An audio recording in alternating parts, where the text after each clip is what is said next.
Hey there, welcome back. It's Louisa Tanner-Munson from Feel Good Astrology. And look, I'm joined by friends. I have actually got some friends. So thank you for joining us wherever you are watching from, wherever you are in the world. Just let us know who you are, where you are, and if you've got a question, and hopefully we can expand on everything that is eclipse related for October of 2023, and maybe expand a little bit, beyond October 2023, because I'm sure we're going to be putting some things into context, like where are we at the moment and what's coming up, and also, where we might be at the end of these eclipses, and also leading into next year a little bit. So who knows where this will go. I'm joined by three amazing astrologers who I'm very, very happy to have with me today. So we've got to my right, as you're looking on the screen. The other right.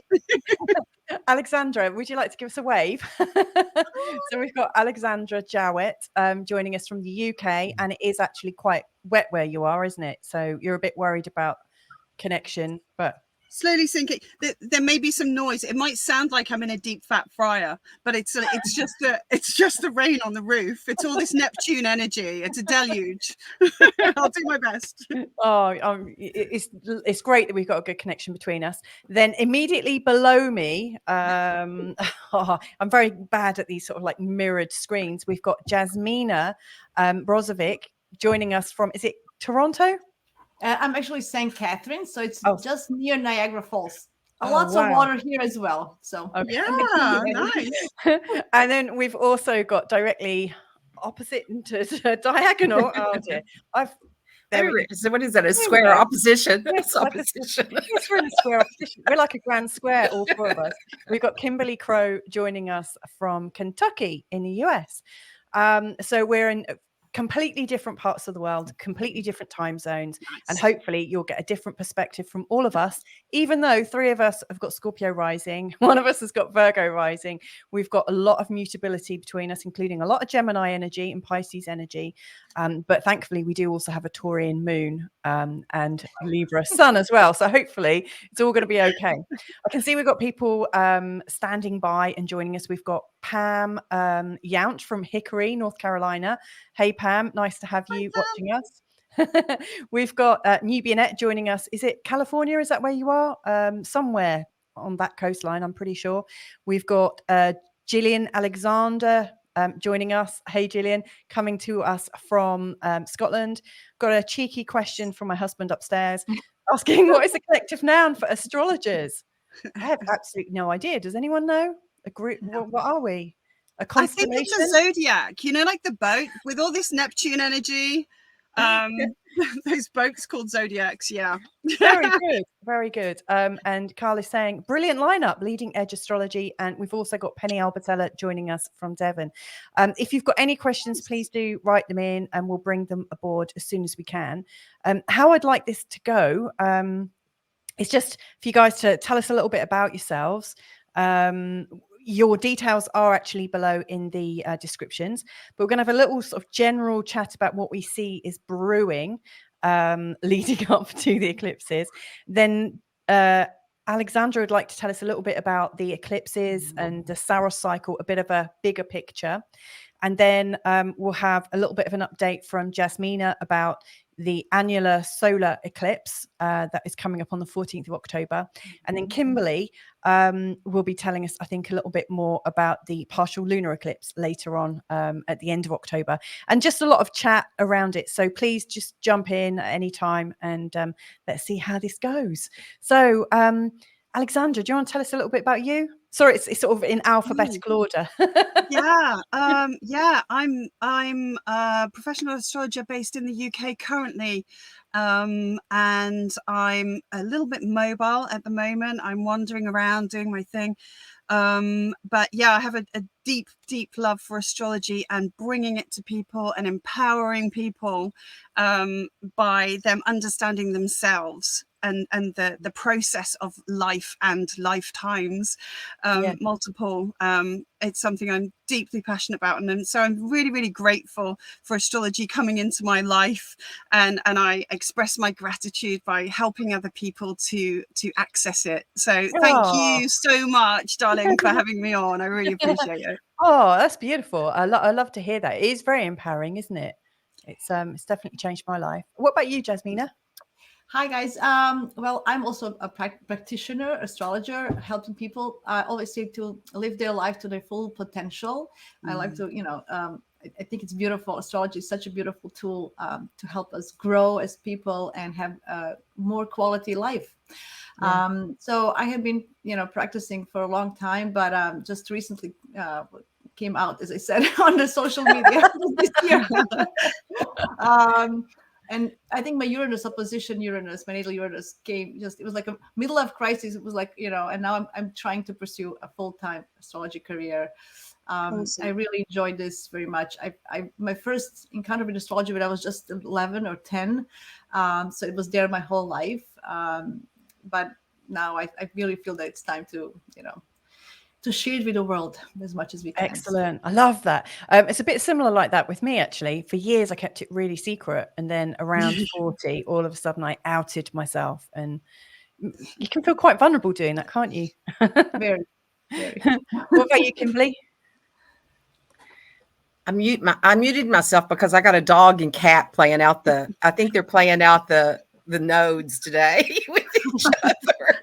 So if you all hear this noise in the background, that's if you hear, I'm not growling at anybody, I promise. Don't worry. I hiss, but I'm not growling.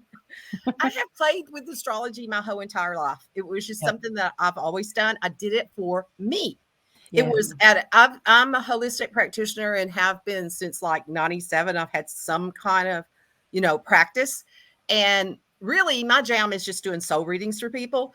But I use the astrology for me to see what's going on in the transits, what's coming up. And it's more, I see it as alchemy. And it's like, how can I take that energy and pull it in and then utilize it? So that's really what I do with it.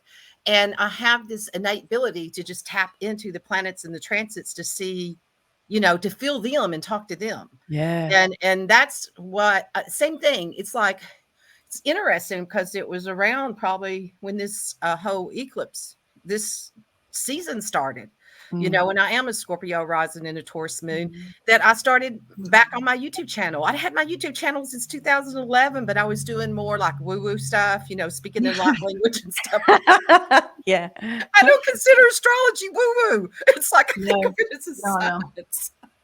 So same thing. It's like, it just felt like, okay, people need to know what's going on so they can utilize this energy for themselves and not be afraid of it and think that it's the gods are controlling us in some way. It's like, how do we take this and use it for ourselves?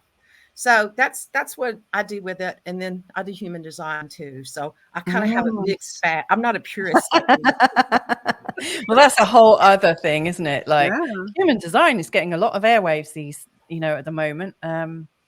I want to crack the code of it. I get a little bit irritated by it. I'm like, how do they know that? Like, I get irritated at it too. It's still and even though I've studied it off and on for 20 years too, that's not enough astrology. Where did they make that shit up from? And then I think, well, I guess it's all been made up by humans, hadn't it? I know what you mean. Okay, right. Let's get cracking. We do have Gillian has said it has to be a galaxy or constellation of astrologers. So anyway, let's watch. Let's see what else comes in. So, okay, what do you think is brewing then, leading up to the not the equinox? We do have the equinox coming up, but the eclipses. What are you most excited about at the moment? And that's to any of you, whoever wants to jump in first. I'm excited actually to see these final moments of Pluto through Capricorn. We've got just over a year left. Yeah. And these eclipses are really pulling us into, the square. It's like, let's get personal about this. Let's do that deep inner work that really needs to be done, because that's what creates the societal structure out there, starts with each individual one of us in here. And so with, with having North Node in Aries now, I think that's really going to assist us to just like own our individuality and our place in the bigger picture. So I'm really excited about, how these eclipses are pulling us into those final moments of Pluto in Cap. Yeah, I would mirror that. And I'm comfortable to reveal that I'm also going through my Chiron return. So with Chiron, like the first eclipse that we've got, it's pretty much in opposition to my Chiron, and so it feels very personal, and it really matches what you're talking about with the Pluto and the deep dives into what's going on right now. And of course, Pluto is in a square to the Sun and the Moon. The Sun pretty much, in October, and is in a square to the nodes. What do you think's going on with the square and the nodes as well? Have you got anything else you want to add, anyone, about the nodes? Because obviously that was exact around the 17th and 18th of July, and from my in my experience, things have gone a bit mental since then. It feels like everything has sped up, or I don't know. What's your experience with your clients? Did you guys? Yeah, I feel that I noticed that many secrets are coming up. I don't know if you've seen that. It's especially on a global level, like all of this, and it's all plutonic, like it's scorpionic. It's always about, like even the last case of this guy. I don't even know his name. So it's coming up more and more. And the fact is that the nodes are squaring Pluto all the time. They're not going to stop. It's not going to be so strong, but it's still there for a longer period. So, and I feel with all this energy going direct soon, we're going to hear more and more, secrets coming up. There are many of my clients and friends are going through relationship issues, many breakups, I have to say, a lot of transformation of, standing up for yourself, let's say, like not like wanting to be an equal in the relationship or saying, okay, that's enough or whatever it is. Not just about many things are coming with the money issues as well, I find. Tell me more. So, so, in the relationship, it's like who's earning how much, what is happening, like why do I depend on you, depend on him? So it's not just about, it's like about money in the relationship, a lot of stuff. And this eclipse in October, because we have a stellium in Libra, it's going to be huge about that. But anyway, that's interesting. Yes, I hadn't even had that thought about that. I feel the same with all of you all with the Capricorn Pluto thing. It's like these old structures, the old patriarchal stuff, and then and then with the Libra in there too. It's like where women have been suppressed, and then they rose, and then now the patriarchic energy is going, oh, we've got to control this again. So there, that energy where people have not done their own inner work. That's where it's going to be coming up at, because it's like another hurrah to get this energy. It's like humanity's got to, we've got to transform this if we're going to, I'm going to sound too drastic. We're going to continue to be as survive. It's like, Yeah, I mean, I guess like here's how I just think shit's getting real. Right. Superman. And if you think about that reality thing, that ties in the Saturn in Pisces stuff that's going on right now with Saturn's Pluto's dispositor. And so, that whole, it's so deathy. It's so much about endings. It's so much about purging up those last dregs of crap. And just saying, like, let's just have done with the dysfunction now, please. Can we please just bring some order and balance back? And that's where we're going to have to see and appreciate the value of confrontation, confronting things in the reality of what they are. South Node in Libra is going to say enough with the sugarcoating, enough with brushing things under the carpet to keep the peace. We got to get real. We've got to face some horrible stuff. I just remember, sorry, but my mom always used to say that every shit flows to the surface eventually. I always remember. Yes. So I think now we have all this shit coming up. So it's been you backed won't up be able for a to while, flush isn't it it? anymore. The flush, I think the flush is not working anymore. It's coming all out. Yeah, we need to get our washing up gloves on and The plungers out. No more. oh dear. We're joined by the Global Nobles from Lisbon. Hello, you beautiful people. Thank you for joining us. And Open Door Heart is saying, I'm loving this chat. I believe that is my good friend from Texas who is joining us. So thank you for joining us very much. Yeah. Okay. So yes, there is a sort of backdrop of a backup of lots of stagnant stuff that is getting ready to be purged. I loved what you were saying there, Alexandra, about Saturn in Pisces, because it's still, Saturn in Pisces, obviously it's going right back towards zero, isn't it, at the moment? It's heading back there throughout October, and it'll start shifting in. And of course, all of us with our Scorpio rising, it's in quite a difficult place for us right now. So from my sun, I have 0 degrees Pisces sun. Of course, so it's going to station on my sun. Yes. But interestingly, talking Jasmina was mentioning Russell Brand there, and this is perfect because he's got Pluto going across his Capricorn ascendant right now, dredging up his chart. What a great idea! Yeah.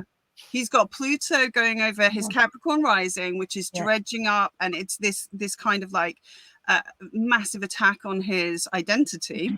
Yeah. But then he's got Saturn squaring his nodes, and Saturn will station at 0 degrees in exact square to his nodes too. So that end of October, early November time when we've got Saturn stationing is really going to keep all of this Pluto-y stuff going, and that whole like need to flush some stuff out and have a colonic. Saturn is carbon, so the pay of time. It's pay of time, it's time to pay what, He's got Salacia on his moon too. So that's on his moon? That bringing up, salacious, things about your stories. And on the moon, like the mother, the whole energy with that. So he's got that going on. What did you say he's got on his moon? I thought you said Salacia.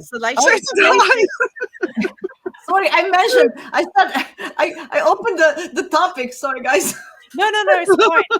Everything is okay. I think that's he's just a representation. He's like who's out there, and he has, to make it be more about the collective and the divine masculine. I mean, he has been trying to embody that more. I mean, he didn't. He says I did all of this, crappy stuff to people, and he's trying to change that, but then that old story comes back up. And it's like, so that's it to me. All of this energy is all about the release of that corrupted masculine energy and then coming into the truth of what, this divine masculine, energy to embody it. The old paradigm has to go.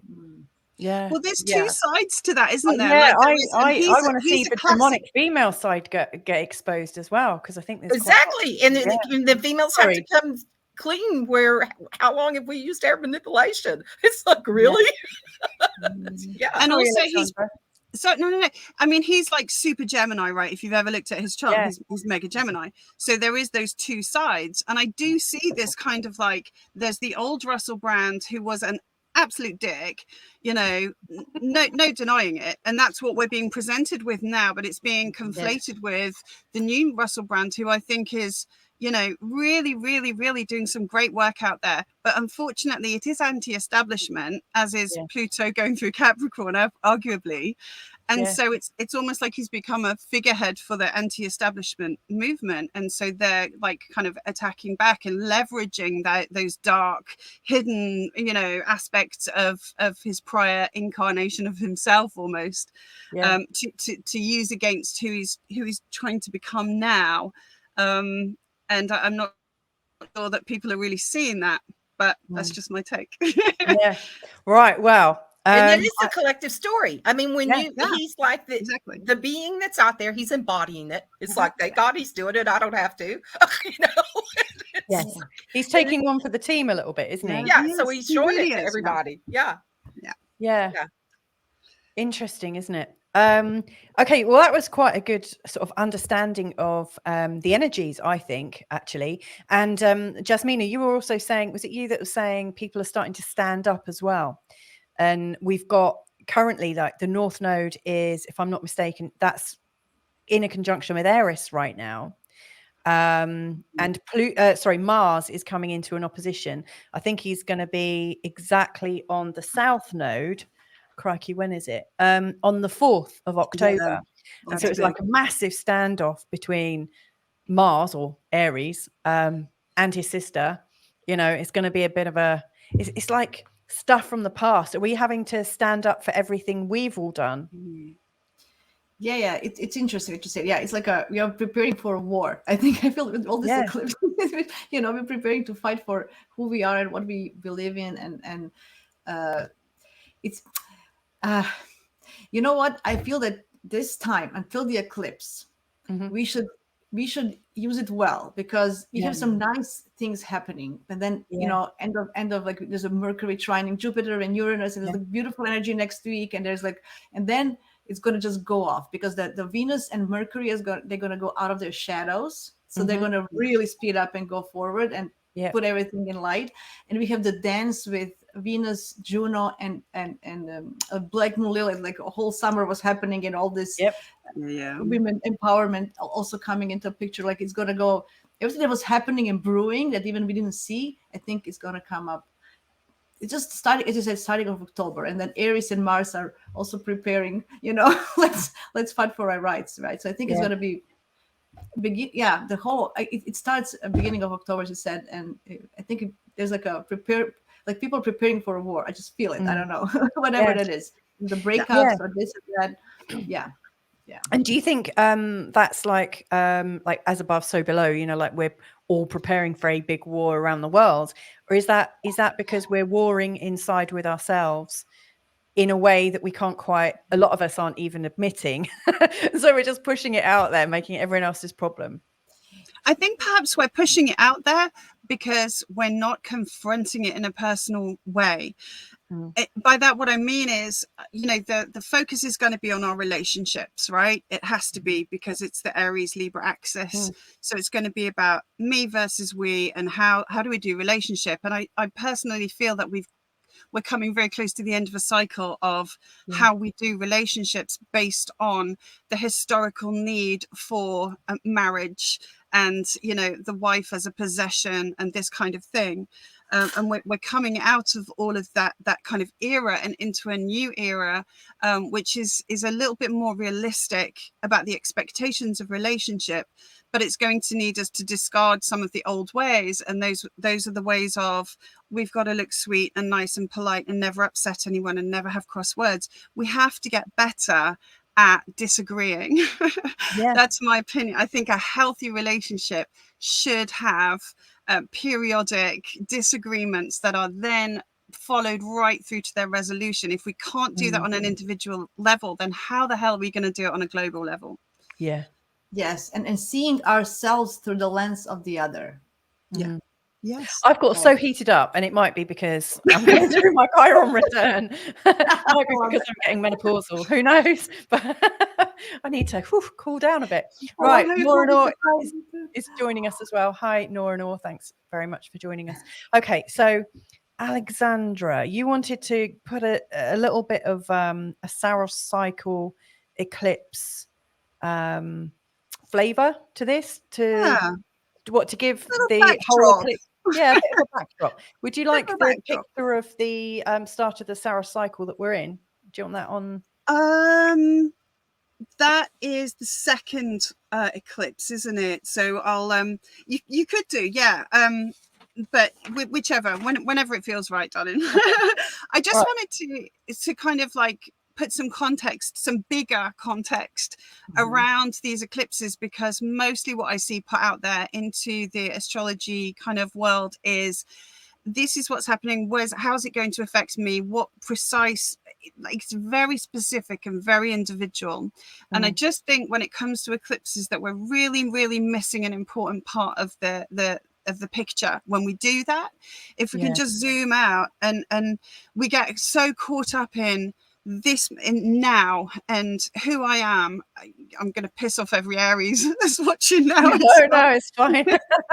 You know, we're so much more than that as souls. Yeah. And this is part of the Saturn in Pisces piece as well, is, you know, we are just so much more than who we are right now in this moment. And so when we look at the biggest Saros cycle that the eclipses, so the Saros cycle is effectively each eclipse belongs to like a family of eclipses. So eclipses will start at like the North Pole or the South Pole, and they're really, really faint and wifty wafty, and there's not much happening. And then it acts like a wave, like this wave that kind of builds, and then it peaks for a little while, and then it dissipates as it moves from one pole to the next, to the opposite.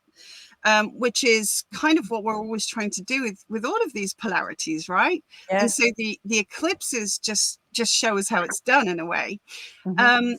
And so where we are at in that wave, a little bit like the monthly lunar cycle, you know, all of the eclipses that happen within that specific wave, and there are many, many waves. I think it's about 42 waves that are going across the planet at any one time. Wow. So that's 42 different families of eclipses that are called Saros cycles, Saros series.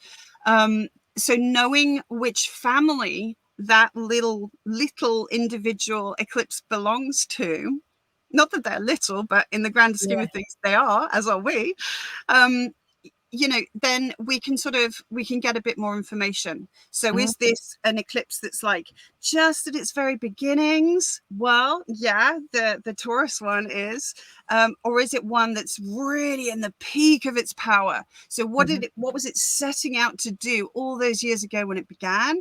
Where is it now, and where's it going to culminate? And following that wave through. That's a really great explanation. Thank you, because I'm really new to that. So I love that. We're getting a conversation, like great conversation here, and this should be a monthly or natural cycle roundtable. Natural cycle. I'm up for it. I heard that those cycles can go back to 1,300 years back. This is the thing. This is the thing. So if we look at the first eclipse that we have coming up in October the 14th. So this is the annular solar eclipse, new moon. So what this tells us is this is near the peak of that wave, right?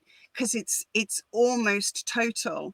In fact, there will be 95% coverage with this eclipse. So it's really having its maximum impact. Right. This Saros cycle, or the family of eclipses that it belongs to, started, Jasmina, in 1248. That's what. So this is that really puts some perspective on it. How the heck did people know how to figure this out? That's interesting. Yeah. I mean, we got Jenny Lowe's watching as well. Jenny's awesome, by the way. She's great. Cool. She's been on my show a few times. Jenny is saying, so much light in the room, ladies. Thank you so much, Jenny. That's beautiful. Thank you. Like what occurs to me is we've lost so many of these skills, and I just don't think we know the half of the history of humanity. I mean, it's coming back. I think it's coming back. And I hope so. I think it's going to be unearthed in the Pluto purging, right? Because Pluto is opposite Cancer, whilst it's in Capricorn, and Cancer is our history. So it's going to be, you know, the Pluto polarity point is our history. Yeah, that's a good point. I like that.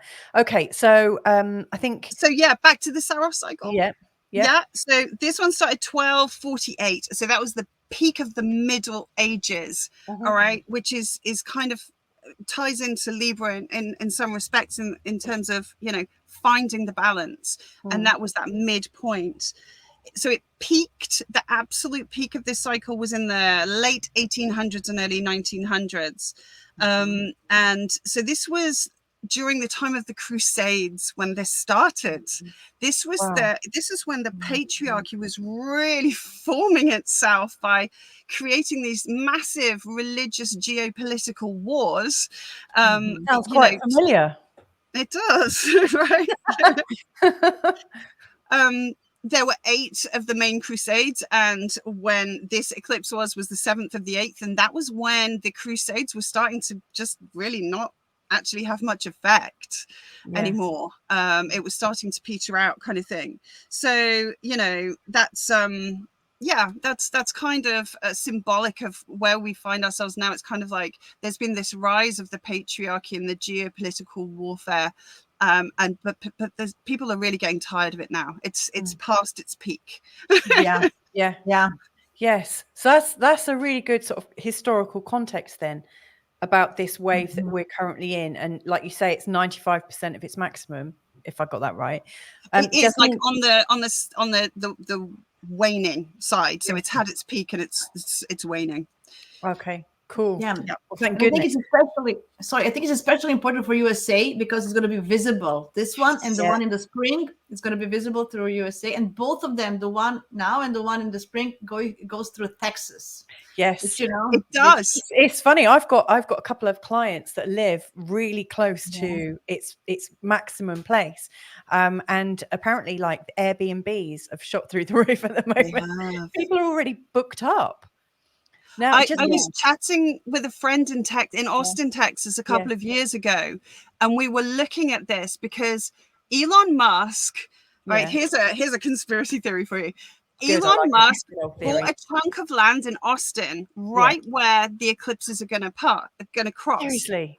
And the path of the two eclipses create a big X going right through that point. And in the subsequent time, he's bought Twitter and changed its name to X. And the day he did that, the day that was announced, there was a great big the nodes and a couple of other things making a grand square as well.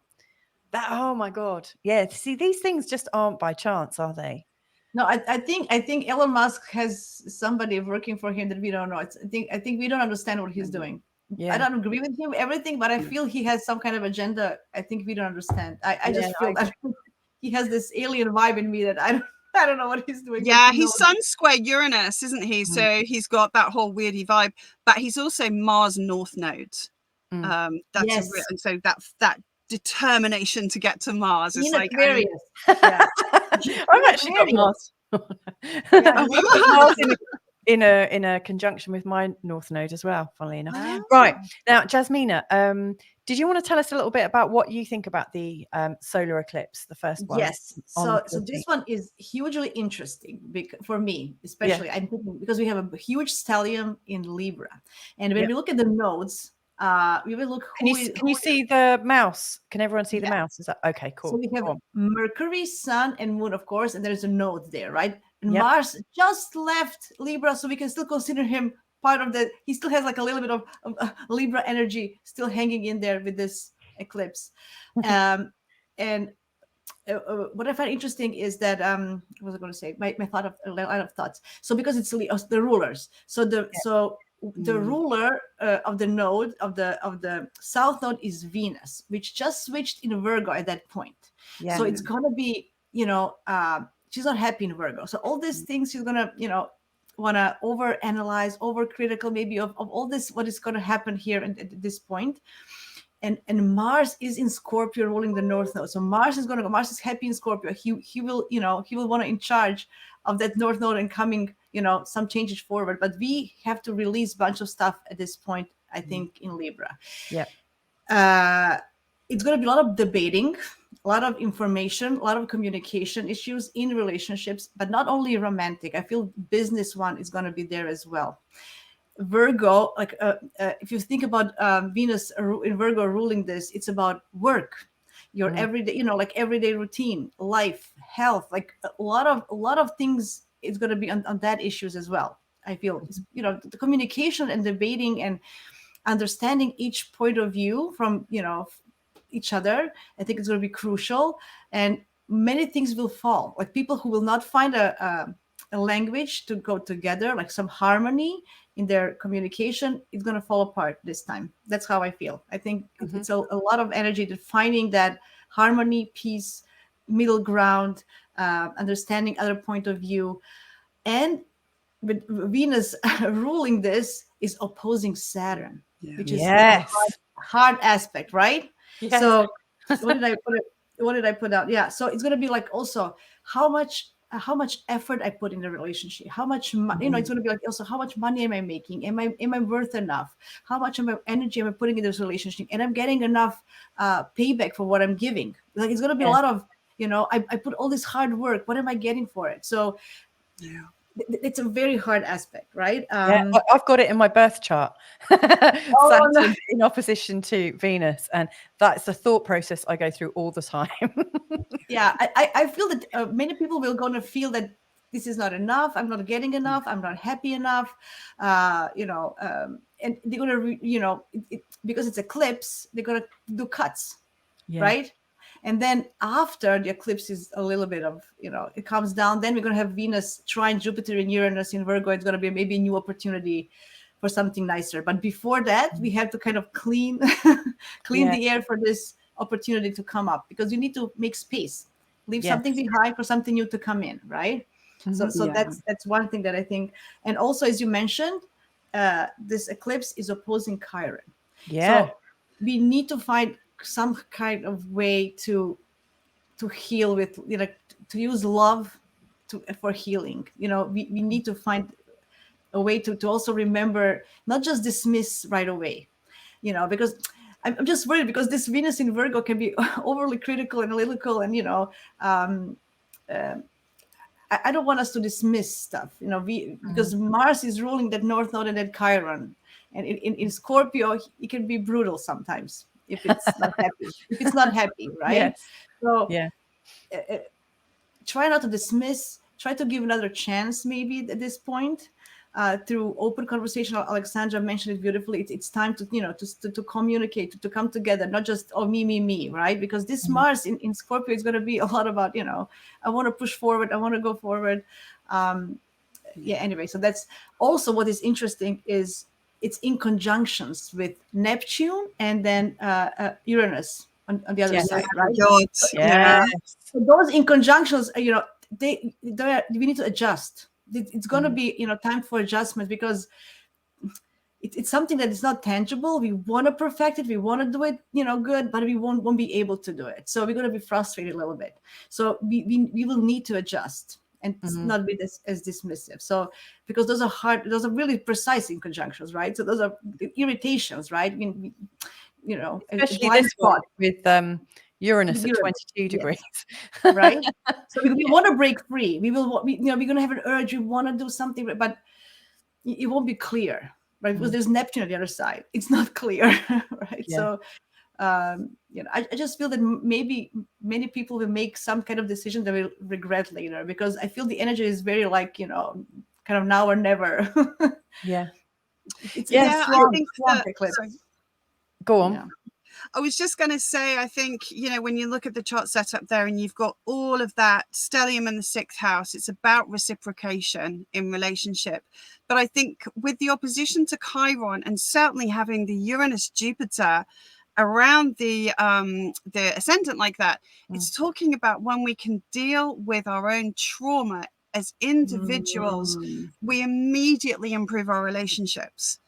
That's where the starting point now needs to be, taking ownership of our own trauma and how that is showing up and sabotaging our relationships. That's the Neptune Uranus piece, like our trauma and how it sabotages us. Good point. I like that. I also really quite like obviously Mars has just changed signs the day before. It's at 1 degree in the sign of Scorpio, and it's in a trine with Saturn, which I often think that Mars, Saturn, and sometimes Jupiter together. Obviously Jupiter's not, but they can be quite warlike. Saturn and Mars in particular, they provide a lot of the formations and the energy needed to get stuff done. Now I'm obviously not hoping for any kind of war or anything, but I think we've got quite a lot of, we might be trying to strengthen our own boundaries, and also getting clear about what belongs to us and also what doesn't. That's not mine, you can have that, return to sender. And the other thing that occurs to me is Mercury is exactly in an opposition to Chiron at the same time as we've got this new moon. So I think we might be, I think, if you're ready to face yourself, it's actually quite a good time to face yourself, face your illusions, face your lies and stuff, and to start making a plan forwards. There's definitely a lot of challenge with it, isn't there? With these ongoing, T squares. Have you got any other thoughts, Kimberly?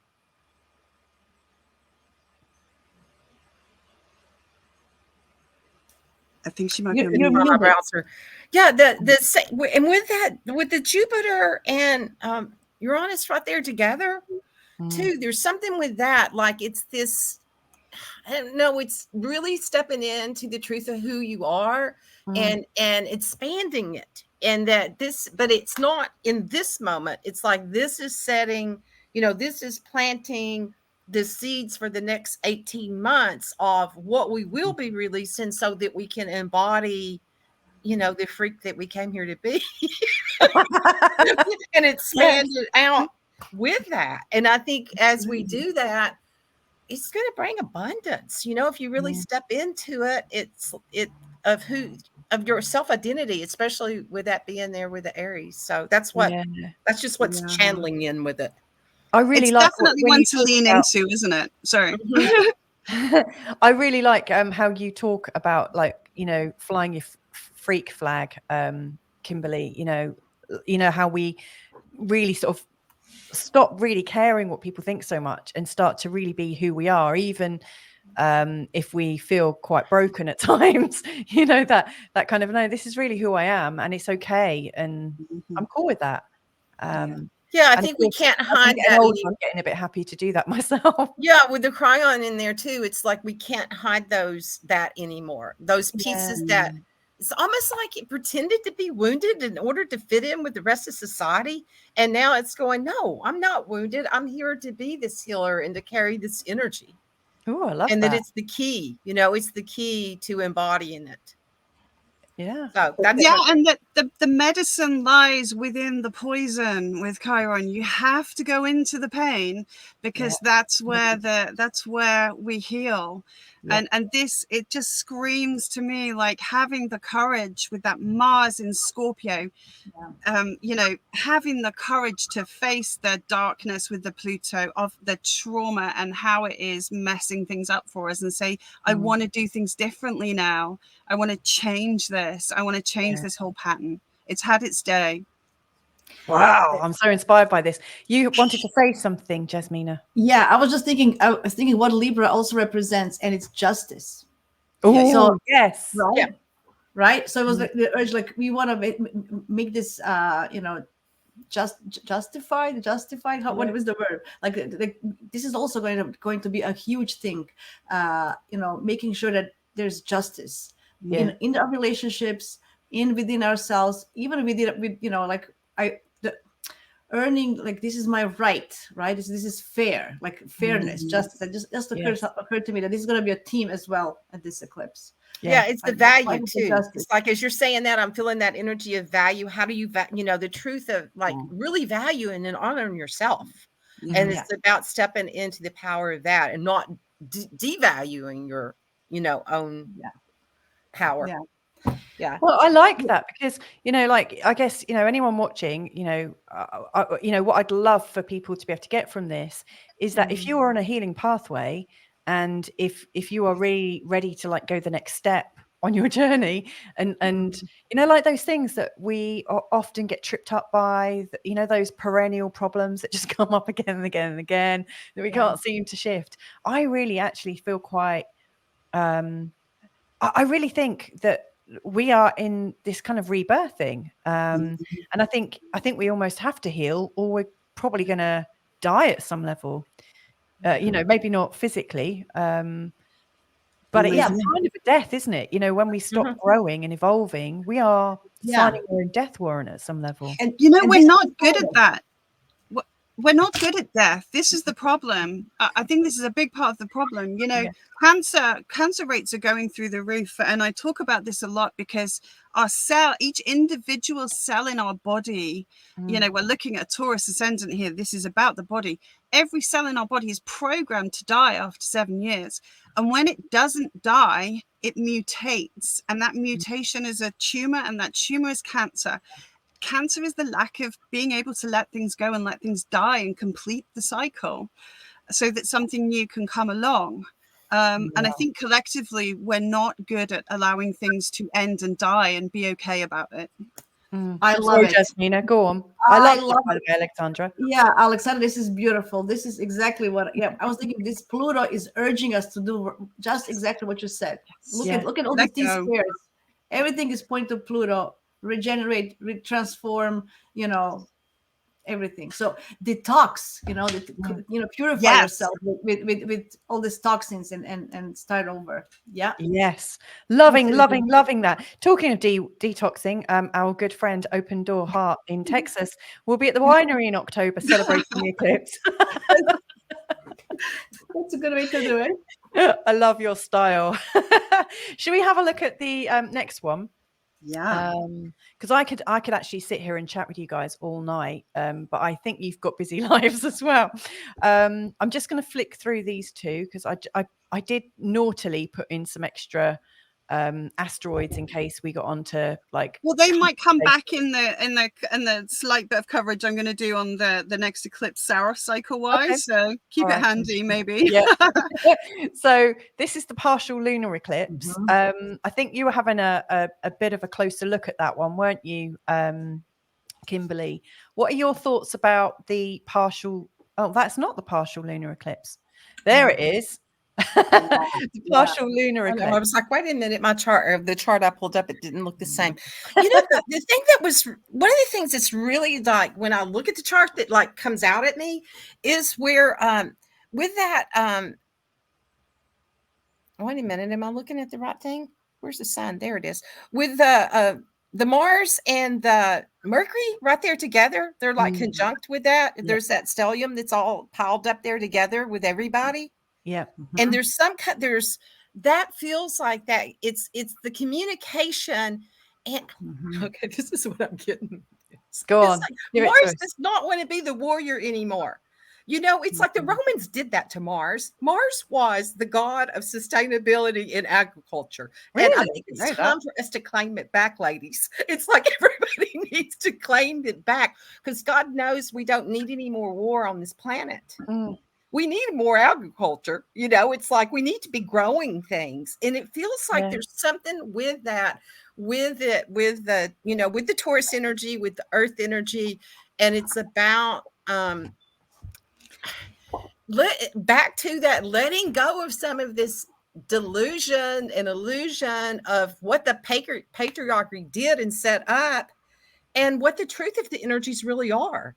You know, and so that's what's like coming out at me, like it wants to be recognized. And, you know, in this energy that it doesn't have to be about the war because the war is really inside. And that when people start having that awareness, then they're not going to be trying to, you know, be in a cat fight with everything outside around them because that's just their fear. It's their fear of that not transforming, that they've got to hold on to the conditioning. So I'm seeing that with it, and this cycle ending, the 18 months and where we were when it started, and if we have issues that repeat itself, you know, like the issues that the whole world went through, I wouldn't even want to see it in. It's like I think we all know what you're referring to. A situation that all of humanity dreamed in because we were all part of it. It's like if that comes back up, I don't think people they're not going to get in line with it. You know, they're just going to be like, no, I'm like marching to my own drum now. So just go on about your way. So I think that there could be some energy coming up that way with some of it. Yeah. Yeah. So I want to know about the wave with this. Yeah, it's so interesting. Yeah, so, I mean, tell us about the Saros cycle. Shall I go back to that slide for you? Yeah, that would be awesome because with the previous eclipse, we couldn't have a chart showing of the very first eclipse in that wave. All right, because they messed around with the calendars. We went Gregorian, Julian, and it just messes everything up. So, but this one we can. All right, so this is the cycle. This is where this wave began on the 11th of July in 1843. So this was the Victorian era. We've come way more up to date when the other wave was peaking, actually. This is a time of great inequality, vast inequality, the industrialization of our planet, and you know, this whole kind of like industry being everything that all of life is geared around, is perpetual exploitation of the earth's resources for our own benefit. So this is very, very new. This is a baby eclipse. It's only the 11th eclipse in the family, and it won't finish until the year 2500 and something, right? So it's got a long way to go. So this one we're catching in its early days, and its peak we won't see ourselves. This is for future generations, and so we're part of making something. It's kind of like, you know, planting a tree whose shade we won't sit under. It's it's only 6% coverage, so it's very, very slight, but we will see it in a greater part of the world. Now, the main point on this one, and this ties back into what we've already been talking about, is that it was an exact Pluto Saturn square. If you can point those out, Louise, that would be awesome. At 22 degrees, which is 22 Saturn in Capricorn, 22 Aries for Pluto. So we've got the Mars thing, we've got the Saturn thing. It's really, really pulling us into what we're working with right now. And in fact, a couple of us here today at least have this in our natal charts, right? That Saturn, Pluto, and that desperate need to be able to confront our fears and confront the darkness and just look at it in. I mean, Pluto literally like holds your head and says, you have to look at this. You know, it's not there is no way. There is no magical place where things disappear to. That's the reality of it. And in actual fact, our fears are usually so much worse than the reality of what they represent. You know, when we actually have things that happen in real life, it's like, oh, it's not as bad as my fear told me it was in actual fact. So it was really exciting to me, actually, that is the foundation of this wave, of this desperate need to be able to confront our shadows and deal with them. And so this is the Saros cycle for any geeks out there. This is Saros cycle 146. And at that time, Hong Kong became British owned in perpetuity. That's what the history books say. And obviously that Hong Kong situation, I mean, this has war written all over it, that this to me, it speaks of war. Also, if you don't mind me jumping in, I just noticed that Uranus is in a T-square to the north and south node. Sorry. So it was all about that radical, refreshing, new, doing things differently. Let's change. I was just thinking about, you know, how when COVID started, it was Saturn conjunct Pluto. And then we had these lockdowns and stuff. And now with this, like, this is lunar eclipse is also having this strong Pluto Saturn square family signature. So will something happen with that again, with restrictions about COVID or some kind of, I don't know, I'm just thinking. Well, the lunar with the lunar eclipse.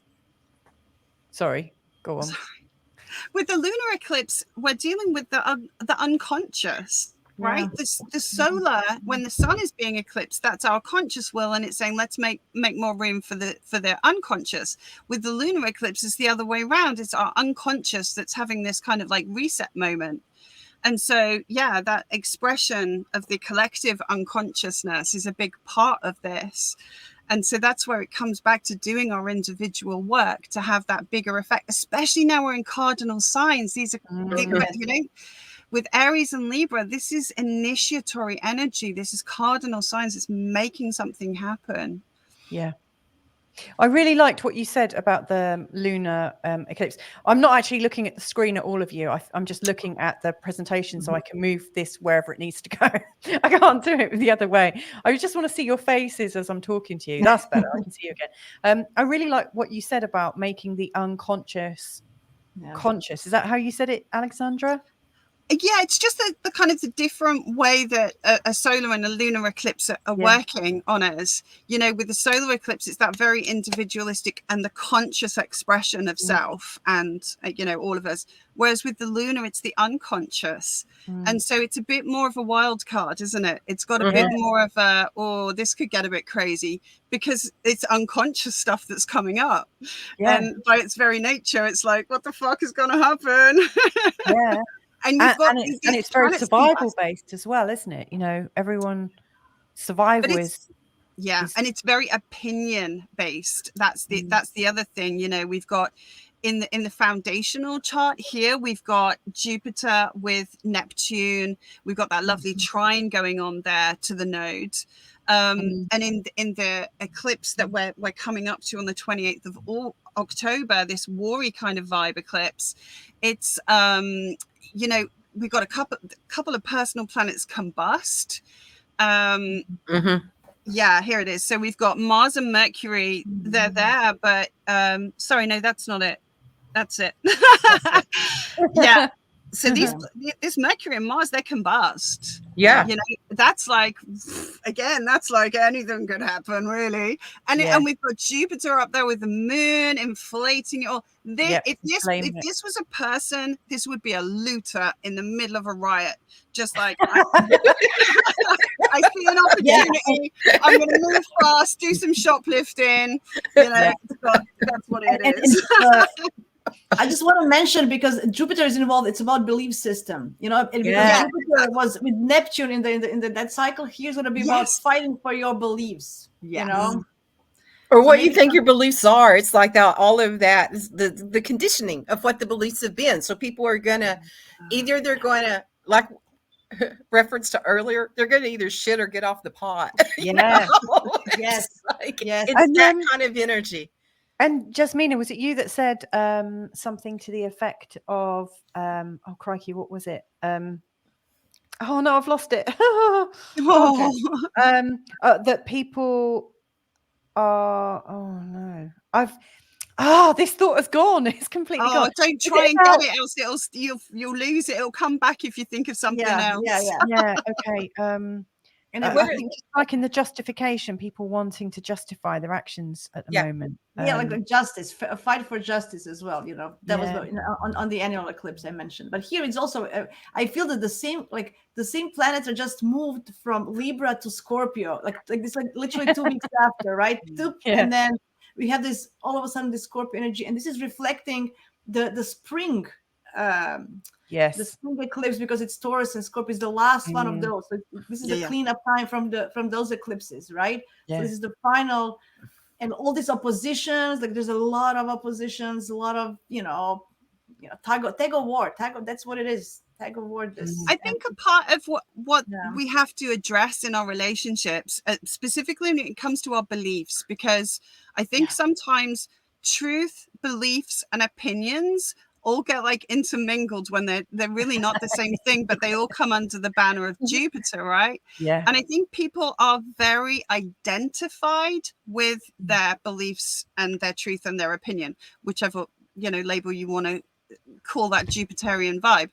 And it's like what you're thinking and feeling and believing isn't who you are. It's changeable.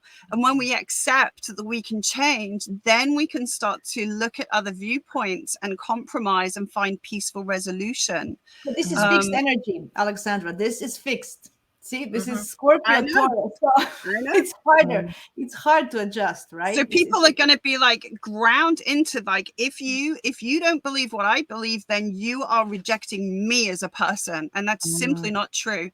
But people won't want to change, and so that's where the whole like the fighty, warry tension comes in. Wow.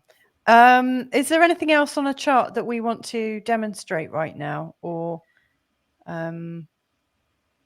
is there anything else you wanted to look at? No. Did you mention you wanted to have a look at the countries? Well, I just thought when we were talking about it seemed to me to be very interesting that this was the beginning of Hong Kong being owned by the British. And when we're looking at the situation with China and, and Russia and the whole Yeah, war situation. I just put in things that tend to get into the headlines at the moment, like China, Russia, Europa, Ukraine or Ukraine, and America. So I just put those and things. what about, guys, what about the Korean guy? He just visited Yes. Putin. What is Yeah, that all Russia. about? Kim Jong-un from North Korea. Yeah. Yeah, I was just thinking, because it was all this energy was retrograde when they met. So when everything starts going direct, will we see something from their meeting? I don't know. Yeah, what marbles were they trading with each other? Yeah, Yeah. That's the thing. Yeah. This Libra energy, Libra doesn't equate good. It's like, we're coming to a compromise and a deal. Like, I think the US did a big deal with Iran a couple of days ago. Like, you can have like a ton of money and these people who've been in prison, and you can have those, and these deals that are being struck geopolitically are not, it doesn't always mean that it's a peaceful resolution to a situation. Yeah. No, you know what's coming out for me? There's a quote, What's that? and I don't, it's not the exact quote. I'm not sure, but something like whoever writes the winners are who writes the history, Yeah. and it feels like that's what they're doing. It's like a chess game, and they're wanting to be the one that writes the history. And there's been a lot of that going on here in the United States, where where they're getting rid of books and changing the history and what they're wanting to teach to the kids and stuff. Which the thing is, with that, no, I don't think that's right on a personal level. But then also, I know our history is not really our history, that the history is whatever country. And it's like when you start, connecting to international people, you find out they don't have the same history that you have in your country. And when you brought that up with the countries, it's like, it's all a big illusion. It's all, that we've been conditioned into, and people want to stand and fight for that crap. And it's not even real to begin with. Yeah. That's getting identified with the beliefs. But you see, of course, it's the USA's Pluto return. We're still in that energy. And so these nodes are really, really pulling in US as being a major player here, as we can see with the. Yeah, and the United States has got some badass karma to start with, but all the countries do. Just like when I was saying, it's the Romans that turned, the Romans turned Mars into the god of war when they started taking over other people's land. They needed somebody to be their warrior god, and that's when they assimilate those parts into the belief systems to suit the agenda. Yeah. And it's like, no, we need to bring Mars back. Oh, bless you, Mars. Bless him. What I Bless like you. just a last piece of optimism for this chart. Venus is trining Jupiter, so and Venus is so that's a beautiful thing. And Venus is ruling this moon and Jupiter, and so I think that's a north node. So I think that's on the positive side. So and the moon's exalted.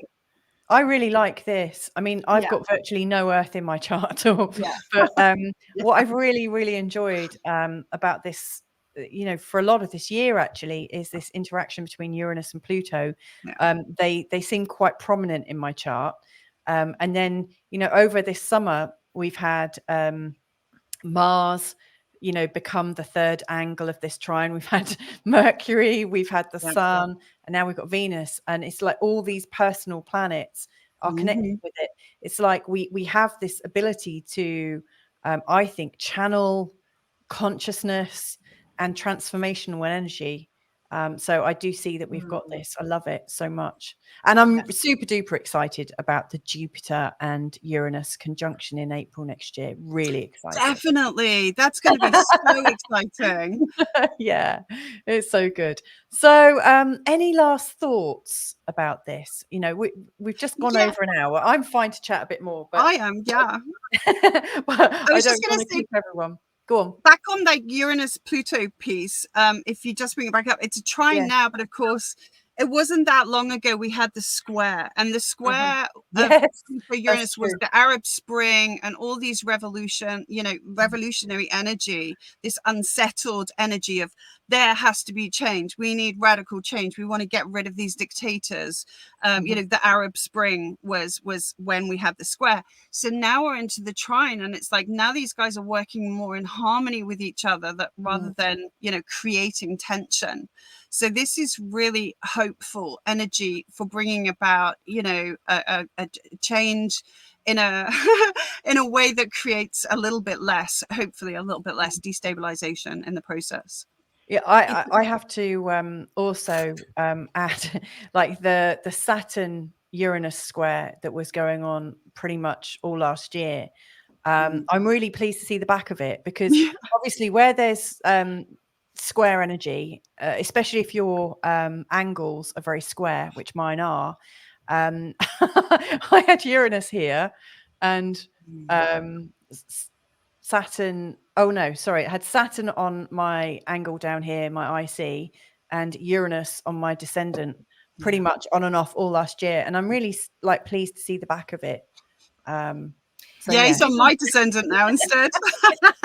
This is lovely. Actually, when you look at it, this is a lot of feminine energy, as we, you know. Yeah. It's very beautiful. It's actually beautiful. It's earth and water, so it's tuned with nature, with our feelings, and it's grounded. I love this. Just don't make mud out of it. Yeah, I think that's what... just don't get into an argument with someone based on what you both believe, and you just don't, just walk away from that. Really. Right. So like with the 14th of October, like the main vibe that we're all sort of picking up was like, it's time to heal. Like, let's do it. Let's get this healing on. And then the end of October, my take on it, like how I'm likely to manage that energy, is to hide a little bit, maybe retreat a little bit, and remind myself when I'm feeling really certain about things to choose my fights. And to think, is this something I want to get into right now, or can I just live my life peacefully? How might you work that in your own lives? I mean, for me, it really is. Both of them are about, you know, this desperate need that we have to improve our ability to relate to one another, because everything comes after that, doesn't it? And you know, going back to that earlier eclipse, you know, the Venus Saturn opposition, there are so many people, I don't know about you guys, but I know so many people that are just done with relationships altogether. It's too much work. It's too hard work. Venus opposite Saturn. This is a burden. I don't need it. Life's hard enough. Fuck that. I'll just be on my own and get a dog. And, you know, and that's really sad, because that's creating an epidemic of loneliness, which again is part of this Saturn. I think when we get Saturn getting closer to Neptune, we're really going to be feeling the isolation and the loneliness and the inability to connect with one another. And so I think that we need to improve and update the way we relate to each other. And that's going to ask us to get really, really real about the shit and pull that nice, pretty Libran rug back. The South Node's in Libra. It's time to not be pretty and sweet about things. Let's have a look what's under there. Let's sort it out once and for all. And then we can move forward better. Yeah, I like that. I like that a lot. When you were like talking about lifting up the rug, I sort of was imagining like pulling up my skirt and finding that I've got hairy legs or something. Or I need a pedicure or something like that. Got a pant mustache. Right, we've got a couple of messages coming in to say thank you. So interesting. Got to run now. Great show, ladies, from Owen Lloyd Martin. Thanks, Owen, for joining us. You know, as you were saying that, I was seeing it as like, maybe it's the time of rebirth of relationships. So maybe, you know, where people said, that's it, talk to the hand, I'm not doing this anymore. It may be really a good thing, because it's what the condition has been. And then people really stepping into that relationships that you stand with each other, you know, that nobody's out in front, nobody's behind, that it's like that you do stand together, just like this collaboration. I think that we're going to see more and more collaborations that way. And it's time really to do that, to bring out the value and the beauty and the honor, you know, and to live that. To see you that. can still be authentic to yourself. You're Right. not losing, right? We're not losing our identity with talking to each other, right? No, Which is right. which is Yeah, we and get to see finding more of that- ourselves. right? So finding that balance, how to stay true to yourself within Yes. the relationship Yes. is something to try Oh, for, I think. I love that. And that's being mirrored in our chat room as well. This has been fab. Love you all together, whatever the Aw. collective is Aw. called. Thanks, Thanks, Gillian. Gillian. And we've also got from the Global Nobles, it's a gallery of goddesses. Oh, wow. I got Thank goosebumps. you. That's really lovely. So if somebody has been listening in, has enjoyed it, of course, that's a given, hopefully, and they want to connect with you, is there anything you want to say? I mean, your details are all below. Have you guys got an offer or anything at the moment that you want to say or plug, or because you've given your time today, it's completely okay to plug your services if you want to. I just want to thank you, Louisa, for Yeah. bringing us together. I think Oh. this was it was absolutely. Thank you very much. I love this. I love meeting Kimberly and Alexandra. Thank you. It's been a pleasure to be part of this amazing group and talk to you about everything. You can find me on my website www.Jasmina Brozovic Astrology, or on YouTube. I have a channel there, or Instagram, if you want to connect in any way. Anyway, Excellent. What about you, Kimberly? Yeah, my website's my name, and I have a YouTube channel too. That's my name, and so you can connect with me there. I'm really been feeling this in the last. I did that 40 days with Venus. Like I journeyed with her every single day while she was in retrograde. I literally did shamanic journeys every day with Venus. Wow. And Nice. so I've been feeling that energy to really claim that. My Venus is in Scorpio, and my Venus shows up as Elvira. And it's about this transformation energy and creating some kind of Venus vault. That's what this feels like. It's a Venus vault in some way, and the energy of that. And I do feel like taking people through their cryon journey, that's the key, that there's a real deep key to really embodying the truth of who you are in that way. So I would encourage everybody to look that up and really understand that in your own chart. You know, where is that in your chart, and what is that gift you came to bring humanity? You know, there's a gift there that you really came to bring humanity. And I think cryon, it looks like a key, you know, there's a key there to it. So that'd be fun to do it. We'll do another round table on that. Maybe we'll play on each other's channels. Yeah, I'd love that. I'm totally I just figured out there's a button on the top, but when I should have pressed it when we started. It says stream to your audience. Oh yeah, me too. I know. I told you that. Do you know what? It'll let us though, because you can only do. Well, anyway, we can talk about. I that will. I I the will same thing. send you all. I'll send you all a hard copy. So if you want to share it, feel free. Just dipping back in there, Kimberly, to Venus. Sorry, because That's all right. this has been too short for me. Right, we could do this for 3 hours. I know, Gemini Moon. I hear you. Scorpio rising, Gemini. We're like moon. little We birds can in a talk bird about this bath. all It's over so here. cool. But you know, she's just being reborn. She's morning star. She's eager to Right. make things happen, and she is she's the ruler of both of these eclipses, right? Yeah, Yes. she is. Yes. So Yeah. she's really important. Even just something as simple as knowing whether you're born with morning star Venus or evening star Venus, and being able to help people to tap into those cycles and the moon gate cycles. Mhm. I'd love to do some work with you ladies on that. That would be awesome. Me too. I'm up Yeah. for that. Perfect. I'm here. Right.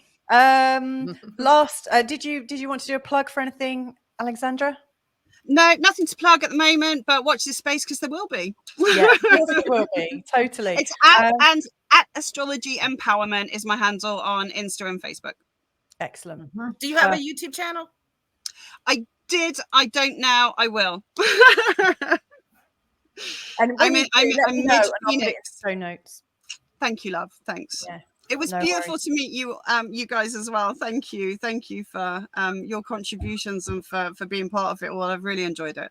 Yeah, me too. It's been really uplifting because, like, you know, I always look at a bit like you, actually, Kimberly. I tend to tune in more to the energies. It took me a while to realize that's what I was doing. You know, I like read books and like did charts for people and really tried to be as sort of accurate and as, oh, look at that. And, you know, try to be as scholarly as possible.